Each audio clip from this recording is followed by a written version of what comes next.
Սրբազան ներշնչումը Ավետաբեր Ցիթենին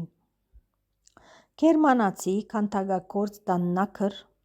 2 տարիներ աշխատեցավ Քրիստոսի արձանին վրա, մինչև որ այդ կատարյալ երևցավ իր աչքին։ Ան աղջնակ մգանչեց իր աշխատանոցը և արձանը մատնանշելով հարցուց անոր, թե ով էր այդ։ Փոքր աղջիկը անմիջապես պատասխանեց. մեծ մարդը։ Դաննաքր վհատեցավ։ Ան իր հատուկ մուրճը արավ և վերստին գործի լծվեցավ։ 6 երկար տարիներ տքնեցավ։ Նորեն աղջնակը հրավիրեց իր աշխատանոցը, զանգեցուց արձանին առջև և ըսավ. ով է այդ։ Աղջնակը վայրկյան մը կեցավ և նայեցավ, ապա աչքերուն մեջ արցունք հավաքվեցավ և ձեռքերը կուրծքին վրա դնելով ըսավ. թող տվեք այդ մանր տղաքը, որ ինձի գան։ Մարկոս 10:14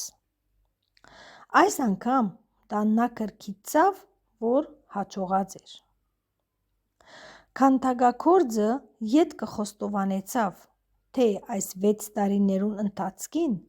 Քրիստոս ինքզինք հայտնած էր իրեն տեսիլքով մը և ինչ որ իր հոգեկան աչքերով տեսած էր, զայն փոխանցած էր մարմարին։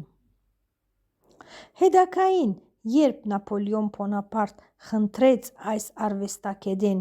որ Լուվրի Վենուսի թիթուհիին արձանը շինե, Դաննաքր մերժեց ըսելով. «Մարդը, որ Քրիստոսը տեսած է, երբեք չի կրնար իր տաղանդները գործածել հեթանոս ջաստվածուհի մը քանդակելով։ Իմ արվեստս այնուհետև սրբազան գործ մըն է։ Աշխատանքի ճշմարիտ արժեքը ոչ ջանքի հարաճ կուքա և ոչ ալ կատարելագործումէ,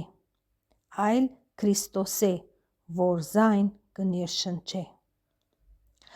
Ամենաբերջ Հիսուս աշխարհի իշխան և լույս, Աստվածորդի և Որդի մարդու, քեզ միշտ պիտի սիրեմ, քեզ միշտ պիտի գովեմ, դու կյանք և հրճվանք և փառք հոգվույս։ Ամեն։